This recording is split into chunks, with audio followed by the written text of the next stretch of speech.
Killa podcast.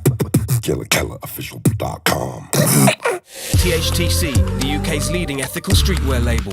Organically grown and ethically built garments from hemp, organic cotton and other sustainable materials. 2019 is their 20th anniversary year. Join me with THTC as a Killa podcast sponsor celebrating music, social activism, hemp and street culture. THTC, eco-fashion redefined since 1999. KELA Sweet 16 streaming across all music platforms now. Featuring 16s from Tina Kamau, Orifice, Volgatron, Foreign Beggars, Marga, Bob Villain, Illerman and Trigger. The sounds of KELA Sweet 16s streaming now. AG Dentistry. In my line of work, not only does what I do with the mouth get reviewed, it's also my instrument. And it's beyond important to me that my teeth get the professional service they deserve. The AG family provide expert dentistry, whether it's NHS or cosmetic. They're the finest in London. Head over to agdentistry.co.uk for more information on treatments and prices. AG Dentistry. Beatbox created. Killa. And we're here to talk about world music and street culture. Killa podcast. Ladies and gentlemen, this is the Killa podcast, live and direct, central London, or central as you need to be. I'd like to introduce to you guys at home, Danny, Charlie, Rich, Hyde Park Brass, inside the place. How we feeling? Good. Yeah, good. Good, yeah. You enjoying your teas? It's great. Settling in nicely? It's the oat milk. Game changer. Yeah, it's a game changer. Yeah, it's great. I had to ask because, you know, we're 2/3 of you is from up north, and like, we had to go with the tea bag in the tea, right? We've gone for, tea bag firmly in there. Yeah. It's great. I don't know if it's a northern thing, but I've sort of converted to it. Yeah. It's doing me right. I think there's a nature to get rid, and at the same time, you know, like, I like to get stronger and angrier as the tea goes down. So I get slapped in the face with a tea bag on the nose. You know what I mean? That's the way. Knocked out. For those of you who don't know what's going on right now, Hyde Park Brass are like seminal 11-piece, 10 piece. Yeah. What about the driver? The driver not doing nothing? Can't he help the horn or something? 10-piece brass. Hyde Park, Leeds, which is the local area for all student and creative activity. So they've come down and they're blowing up. They've done, what is it, BBC Sports.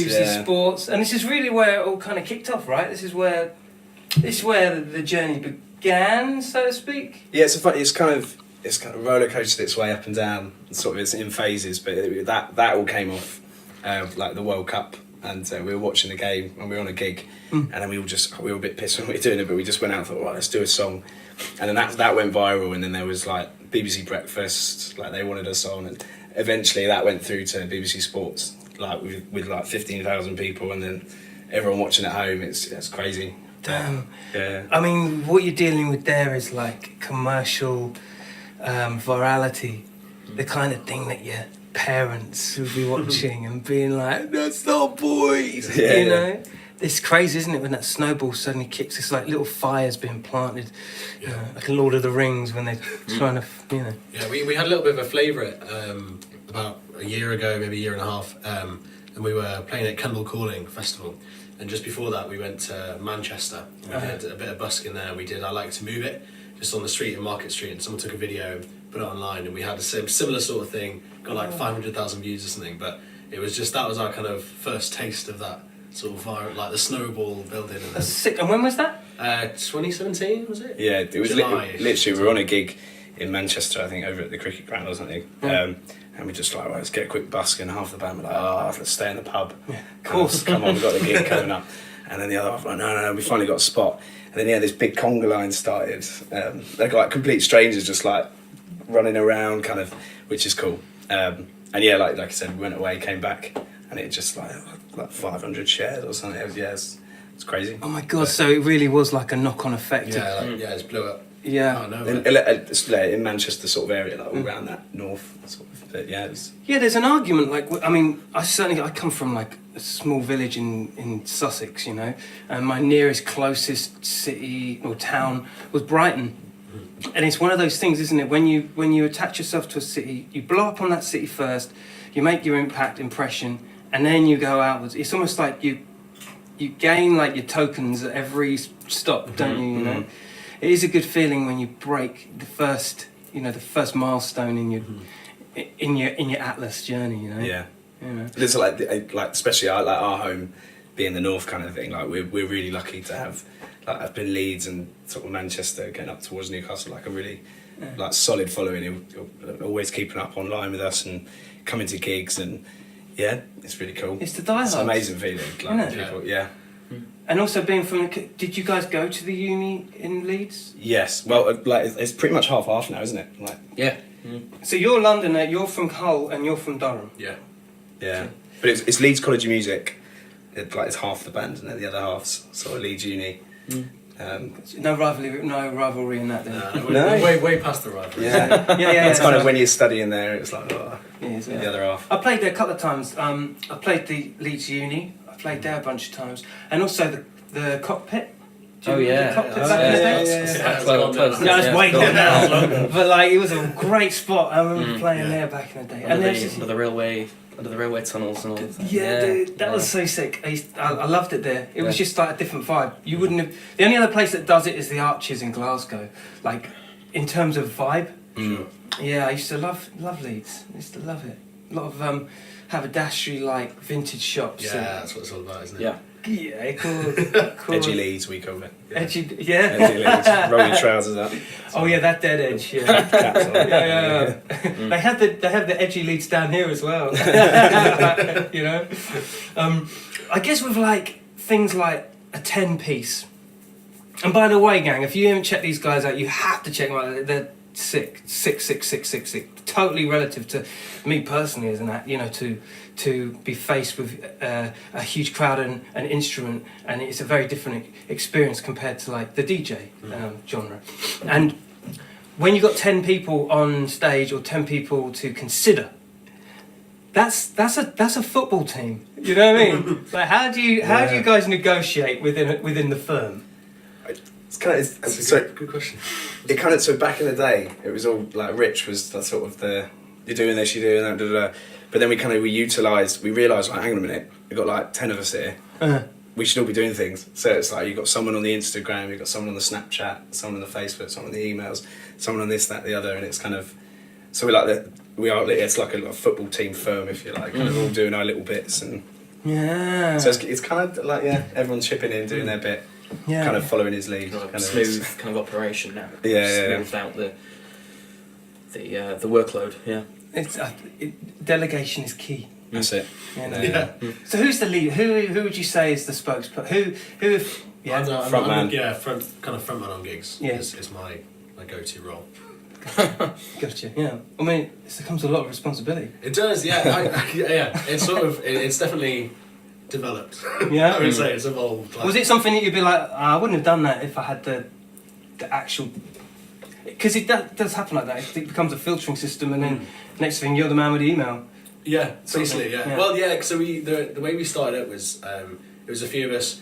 We were in our first year at Leeds Uni, and there was this end of year summer party going on, and basically we couldn't afford to get a band, so I just asked a few mates if they'd like to be in this band and just basically make a scratch band to do this gig, and that was what then became Hyde Park Brass. But we just sort of did the first gig and kind of found that it was quite fun, and it was basically just because it was my idea that I ended up being on the mic, and then it just kind of carried on from there. But it's definitely it's sort of the whole thing's evolved in a massive way. Like that was when we started out, it was just covers back to back, sort of quite a timid performance, didn't really know what we were doing, and we've kind of evolved into this where we are now, where we're like on national TV, writing our own stuff and putting out our own records and everything. It's really good. And you've sold out your debut. Yes, It's sold. That's so you're clear. This is London. No, it's in Leeds, hometown, which is one of the venues there. I remember because we got it for the album launch, and it was wicked. But like this, like actually it's selling out like ahead of the gig. For us, is a real big milestone. Like, for where we're at, especially like that's crazy. And like the people we've got in as well. We've got like, have you heard of like Good Life and stuff like that? No, so they're like London-based guys, but they're like big kind of DJs around here and all these other acts that want to get involved with it. So it's like a whole night of kind of everyone that's like the way we're kind of seeing this. The EP thing is kind of like accumulating all of the kind of journey to now, and like this is like the next gear shift. Nice. I'm kind of bringing a scene along with, like you say, new acts that you may have past and present coming into the fold and been. There was a spot just off Warren Street in London. I remember going there actually this time last year, I think, and it was just a live, more funk orientated instrumental band. They had different things in there as well. They had like a fiddler and a pianist and stuff, but it was proper improv live kind of vibe, and girls everywhere dancing, which inspires the guys, and then that inspires the whole vibe. Like there's no, the ratio of these gigs, particularly with the live music thing in a real Ronnie Scott's kind of way, like chicks. I saw it with my own eyes, man. Like girls really gravitate to that as well, don't they? I think our 6'7", gorgeous sax player called Harry. As well. Oh yeah, I saw him as well. Yeah. I think for our launch, it's like something like 74% women. Yeah, so it's got this. I don't really know how it's happened, but no, it's got like these little tools on the ticket thing. You can sort of see whoever everyone's bought the tickets, and there's one that all the boys are loving. It's like the little pie chart. Yeah. And you like click on it, it's like the female to male, and there's like saying like 77 or something. That's hilarious. Like that. Which should be funny. I mean, that actually squares you guys up as probably being half the ratio of men in there. You guys on stage. That's really So the other quarter are either like boyfriends or, you know what I mean? Oh God. That's crazy. You got a mission brief. I understand you as being like very keen to stress the technicality. As much as it's nice to be rewarded on the nights with a plethora of different women on the floor, it's like your mission brief is pretty straight. You want to make sure that your quality and standard is up, and you want to slap the fuckboys, don't you? You know, you got to be good on your instrument, right? Yeah. Well, I think it's because it's as a genre in England, it's quite kind of undeveloped really, and everyone's still finding where they're sitting in it, and because of that, kind of like people not like that band there popping up like in like Leeds. There's like two, like there's another good band there, brass band, like they're good, but like you know, like rock bands or something, and there's like 100 of them within like a square mile or something. Like, so it's really competitive. So you get really good, but it's very easy to like with this genre be a bit complacent. We found anyway. I think there's no the meter gets moved quite a lot. Like there's that area of like, well, if a song's great, it's great, so we'll just play it. But then there's the technicality goes amiss, and that should always be rejuvenated, shouldn't it? It should always be like there as a little kind of subgenre for you to cut your chops on those real hardcore eyes and ears. Well, I think it's, the development of it has definitely sort of speeded up. Kind of, we're talking like a couple of years ago when everyone's sort of Snapchat and Instagramming, like as they are now, but like you'd get the odd one where someone filmed it from an angle and it was like, oh, that sounds shit, like of us as well, like, and we're thinking, oh God, so you're immediately thinking, right, no, you've got to be on it like all the time because cameras popping up everywhere, and that's helped, I think, as well. Kind of tighten it up. Pressure to just not Out really of wanting pressure, to as well. Yeah, exactly. Yeah, because you can be scrappy and people still kind of really dig it. So, but we want to kind of keep that kind of edge to it, but tighten it up. I feel that, but not too much, because if you go too tight with it, then it sounds like a MIDI track. That's right. So it's finding that little pocket. I think spontaneity is key on a lot of those kind of quests. The amount of times, like even with beatboxing, right, where I'll listen back to somebody recording something I did, and I'm like, man, I didn't do that bit right or that bit yet, and then here we go, 300 views, that's more than I was playing to, my God, and then he goes up to 1,000, you're like, shh, that's not right. And what happens is you get into this pattern of listening to what you've done, refining it, even though there may not be anything to refine, it's probably okay. And it was all in the heat of a moment. And you were worrying over too much about it. But then you get into this pattern and then you really start getting good. Do you know what I mean? It's like, that's golden. Because you're still intuitive to want to make that the best it can be, isn't it? Yeah. Yeah, we had quite a busy summer. We were playing festivals and doing gigs and stuff. So not only the kind of the odd bits of covers that we were doing, but also our own stuff was we were just getting into that like trap of just because we were playing it so often, it was just getting not really like sloppy, but we just weren't putting the same attention into it. I suppose because it was almost just like muscle memory, second nature kind of thing. And then at the end of summer and kind of leading into this record that we're bringing out now, is we just sort of reset and kind of stopped and sort of thought, hang on, like let's sort of think about what we're actually doing and sort of try and bring it back to that. Yeah, and it's important to do that, isn't it? Because once you get into that momentum of like you're killing it, you're flipping it and killing it on stage, you're doing it on the road, you're going out to all these different places. It's like monotony sinks in, doesn't it? And then you know when so and so is going to do that thing. Yeah.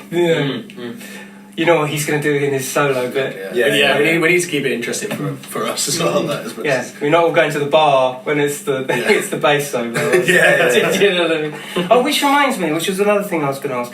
Like in a lot of your videos, go check the videos out, guys. Yeah, you come on with so much gear, like the trombone and there's so much emphasis on authenticity there. But how do you like this, even the Sofa Sounds stuff? Like I did a Sofa Sounds in LA, and I know the conditions of those places. It's like that. It's like here. Let's get this all in. How many people can we have in a room? But it is like that. And how do you equate for that?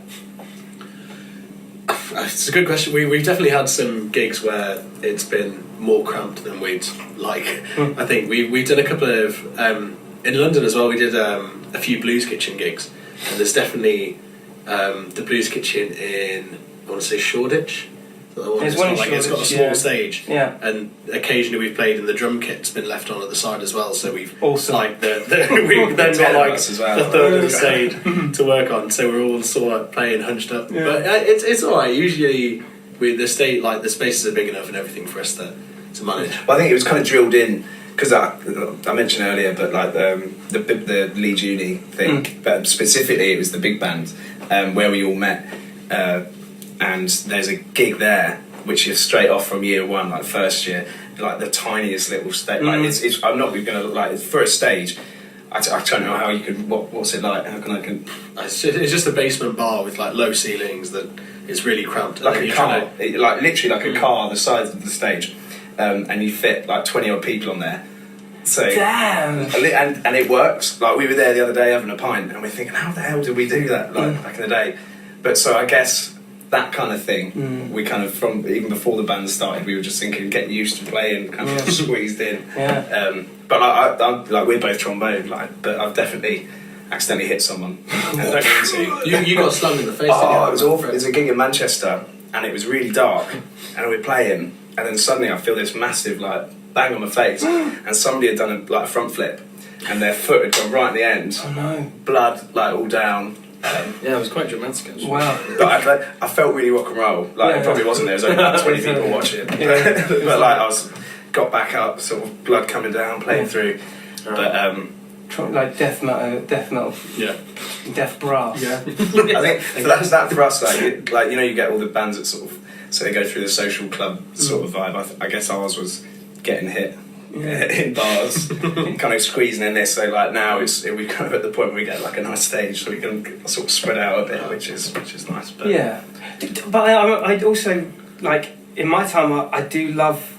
Everyone likes to be in front of a big crowd, but when you've got all that space and you've been so used to like these kind of like sheds, and then all of a sudden it's like. We can really swing our arms around here, It's like, but you there's a disparity between you on one end and, the rest on the other end. It can sometimes be quite cavernous, can't it? Yeah, definitely. That's something that we've sort of had to adjust to, particularly over summer, playing at more festivals. And something that we've never really encountered before is there's the sort of barriers between the stage and the audience.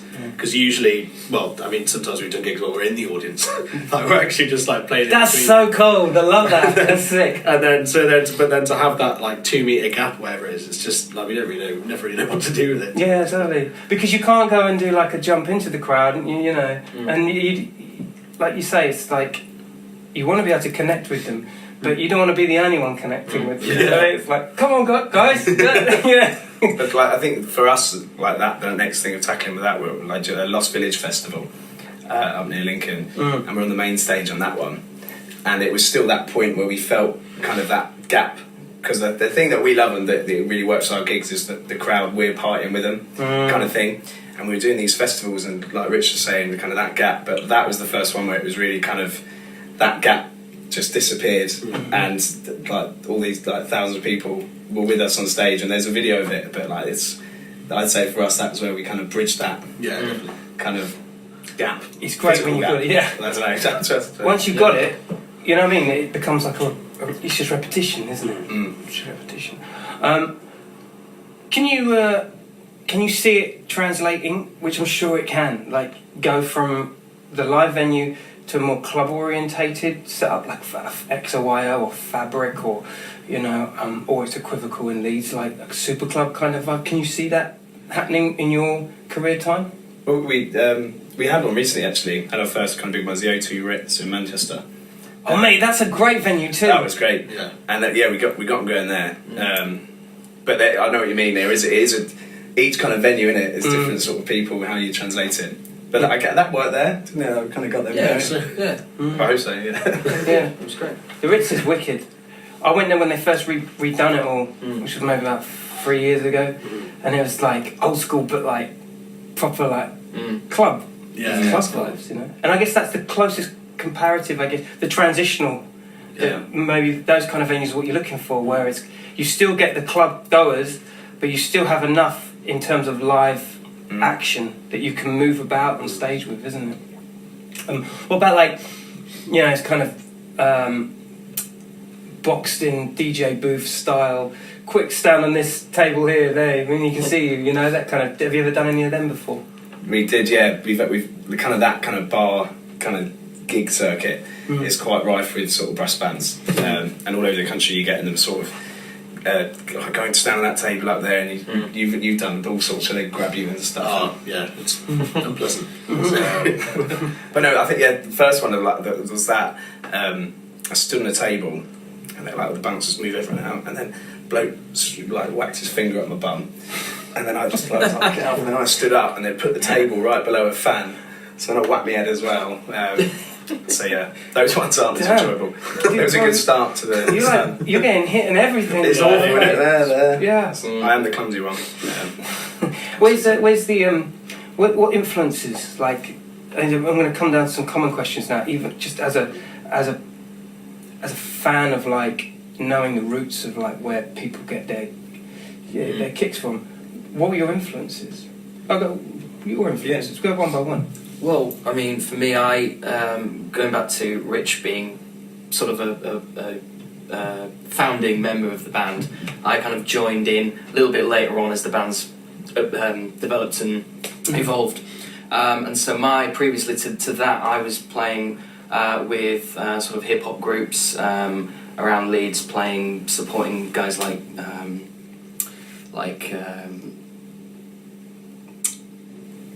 Mos Def. So I was trying to think then, because that was a good couple of years ago. Yeah. And doing some really cool gigs, playing with Africa Bambaataa and things like that. And that was my introduction into that sort of live kind of brass sort of hip hop. So that was kind of the precursor to me joining the band. So I had kind of that behind me to begin with. So doing that sort of thing where it was live hip hop stuff. And so that, for me, that was how I got into it. But there's been a lot of influences on the band as a whole. A lot of like we were talking about some more of the American groups like Nautic and Hot 8. They've all had a part in that influence into not just me but across the whole group. That's helped us develop musically as a group. As I've heard of Hot 8. I've heard of this Hot 8. Yeah. They're wicked. Yeah. They're back in England soon, aren't they? Check them out. Yeah. I love it when I discover like a scene, and you can, really pull back the layers and find some like gems that you would never. I mean, this is what the podcast's about, right? Yeah. So this is all great stuff. What about you? I think the raucous. I think the big thing I found with music and what I love is the whole experience. And like you can go see this great band or something, but if they're not connecting, so my influences started like in local pubs back home. sort of like the band leader would just sort of like, right, go in the crowd, yeah, all right, kind of jump out kind of thing. And I think that's my main influence, I think, is connecting, kind of, just being there. Being present in the live moment. I think so. Experience. And if you can translate that through like music, especially if you write your own stuff, I think that's because effectively, like all the other like members of the band as well have different experience. Like you have that bit kind of thing, and it's kind of. But traditionally, I guess is the big band. 'Cause I studied jazz at the college, and that's all sorts of contemporary jazz stuff and things like that, which is different. It's a different kind of fish. Dude, that was kind of the. Correct me if I'm wrong, but the big band era, you know, Blackpool and all these kind of like crazy, where the dancing actually was the leader, and then the big band thing, it kind of was the precursor to when jazz came over, wasn't it? It was kind of like the thing, wartime. It was like pop music. Yeah. And that always intrigues me. I'm like, man, because like there was so much like prestige and eloquence to like that as pop music. That's crazy to think, you know. And the dance was always the one of the main focal points, wasn't it? And I think that in itself is the jazz, because like the big tackle with big band was how do you translate something that is a small band setup with one guy on sax, one guy on trombone, and when you do it with a big band, you've got 4 trombones, 4 trumpets, so you're channeling that single kind of sound, and that kind of, I think it's that kind of that first transition from that really free music and how you translate it across to 10 people or like kind of. So I think jazz is definitely been a big influence on the genre, because like if you go back to New Orleans where people were picking up just trombones here, trombones, that's why I think it's so easy instinctively to connect with as a genre. The free form of the spontaneity of that idea, isn't it? And it's that transition now, kind of with our influences and the European edge, and that like the EDM kind of tightness to things, and it's a real kind of. The sound, if you go and sort of check out the EP when it's out, kind of thing, it's a mixture of all of it, and like I think there's something for everyone to connect with, kind of. We're going to come back to that. We're going to come back to that, Charlie. But come on, what else? Come on, what you're? This is really cool because like being 10 of you, this is only, this is not even a quarter. Like this is like crazy to think that the influences of hip hop, big band. Yeah. Do you know what I mean? Well, I was quite fortunate, kind of before we got together with this whole project and everything. When I was younger, because I'm from Durham, there's a really good sort of youth music education around Durham, like the music service. And when I was part of that, we were getting bands in from New Orleans and from America and places to come over and do workshops with us. So the first one we ever got was the Soul Rebels brass band, who are huge, like they've got like 500,000 likes on Facebook and that in this genre. And I just remember the first time I ever saw them play, my jaw was on the floor, and I was this is it, like.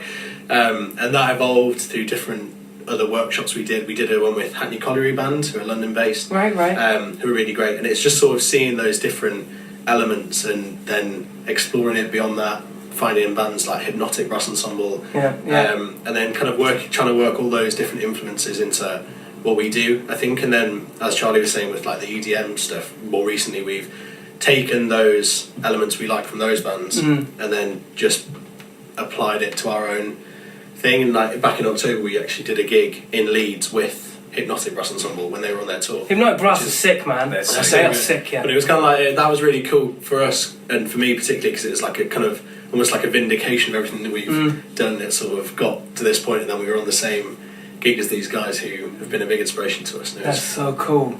Yeah. I know, that's so cool. And they, like I was saying earlier, it's like the unlayering of like these names and genres and stuff. It's really nice to know that, because like with EDM, for instance, which is clearly like it monopolizes a lot of at least the American charts and obviously clubland here. It's really cool to know that below the surface of all of this are people like scene makers, people that want to push for more. You know what I mean? That are really going for it. It kind of reminds me of like that side of music. Kind of reminds me of the fashion world, in that some of the most radical people that are doing the most crazy stuff, they ain't actually at London Fashion Week. They're doing some crazy other shit, and it's going to take. It filters through eventually to the high street, but it takes time. And Sure. and what you guys are doing now as an organism, creating new ideas, it will eventually come to the surface, and all being well, fall exactly when your EP comes out. You know, where's out the way, you know? Yeah. The EP, what kind of genres are you heading down? Is it a mixed bag on each tune and all that? Yeah, I think so. Like the first one, the House Rules is one of them, and that was definitely inspired, sort of EDM type, like sort of driving bass line. That's been the release, hasn't it? That's already been released, and that's been going down well, kind of thing. But that kind of sits into a pocket. But like Looking Glass, I don't know. It's really hard to put it on because this is like we got another one, Looking Glass, where like Danny takes a solo on it. So then people are automatically, oh, that's jazz that. It's a solo, yeah, which happens a lot in jazz. But is it jazz? I think there's it's really hard to put your finger on it. But that's why I say I think it's good to listen to yourself, and especially as we've been sending out these tracks to different magazines and stuff, we were getting really interesting responses because like some. Like the Guardian were just like, no, I didn't sort of listen to it. But then you got all these other ones that are like, oh, I really like what's going on here. It's really kind of... Yeah. So it didn't really answer your question. No, not like, at all. It's really hard one to sort of say, oh yeah, that's... Because then we find that when we're uploading the music, it's like, what's your genre? First genre is like... then you got like pop, rock, sort of alternative. We're like, alternative. Yeah. Yeah. It's a blessing and a curse, but I think that's the beauty of it, and the exciting thing for us is that I think people think a brass band has to sound a certain way because there are people already doing similar things, but we've realised that actually brass band is just a term to define the lineup that we have because it's brass band, but actually it can sound like anything. That's right. And so between us talking about our influences, it's all come together, and especially with this EP that we're releasing now, it's you see a lot more. You can definitely distinguish some of the influences a lot more apparent, I think. Because we're the three of us as well, the three that sort of predominantly written it, and again our approaches are completely different. So I'm like that annoying guy that's sitting there sort of like humming this thing out, and I'm like, oh, I'm gonna put that in, original, right, yeah, put kind of thing. And then Danny brings all this finesse and like really strong musical theory knowledge. And so do you as well. You do. Well, no, I don't know. You do, like definitely. And it's as a three, it's really interesting, kind of breaking that down. But then you take it to the group, linking back to the other thing, and then you get someone else is here and something. And that changes the whole thing. Yeah, that's or you sick. do a gig, love it. And then like someone just tried something, mixes it up, and then from there onwards, you're doing that with it until someone else mixes it up. And it's really organic, kind of. Yeah, that's awesome because it keeps the energy all the way through to the wire. Yeah, there was because I come from a DJ background as well, and there was I used to be in this crew called the Scratch Perverts. They were just like there was seminal like turntablist guys from the UK. There was an American equivalent. There's a bunch of American equivalents, but the UK ones was Scratch Perverts, right?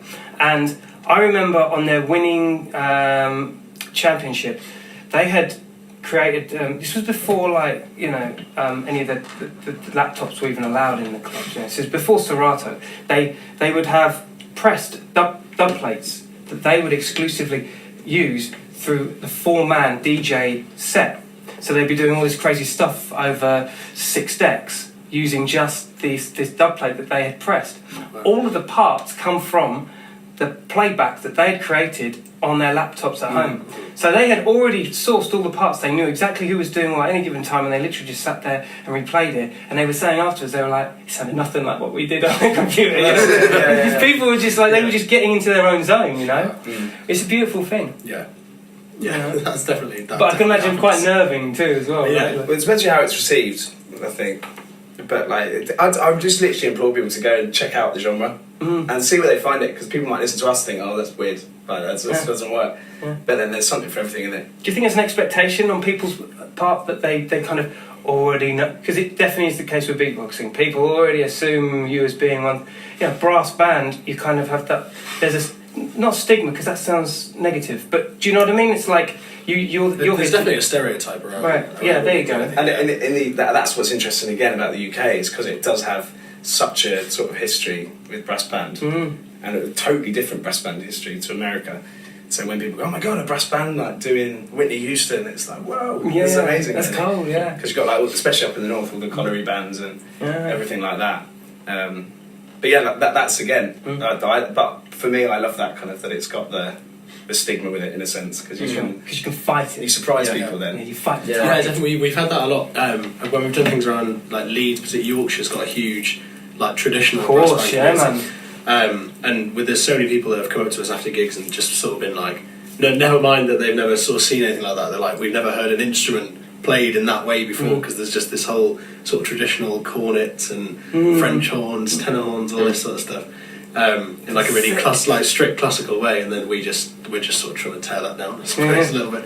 Yeah. And tearing it down, you're killing it. Killing it. I'll be looking forward to checking out this EP, dude. That'd be good. Yeah, it's coming out next Saturday. Next Saturday. So it'll be out by the time this comes out, ladies and gentlemen, so don't you fucking sleep. Alright? I think we'll leave it there. I think you guys are busy boys. You got the other 7 Yes. Yeah. to go hang out. So I was saying earlier, I like to believe that you guys all live together in that, Hyde Park Heights, and just totally live off the fat of the musical land together. Ladies and gentlemen, it's the KELA podcast. Hyde Park Brass inside the place. Thanks for coming down, fellas. Thank you, mate. Killing it. Look forward to checking the shows, guys. Kill that shit. KELA podcast. Don't forget to subscribe. Do not sleep. I repeat, do not sleep on this repeat. We're out like humans out of fashion. Say bye. Bye. Peace. Yeah.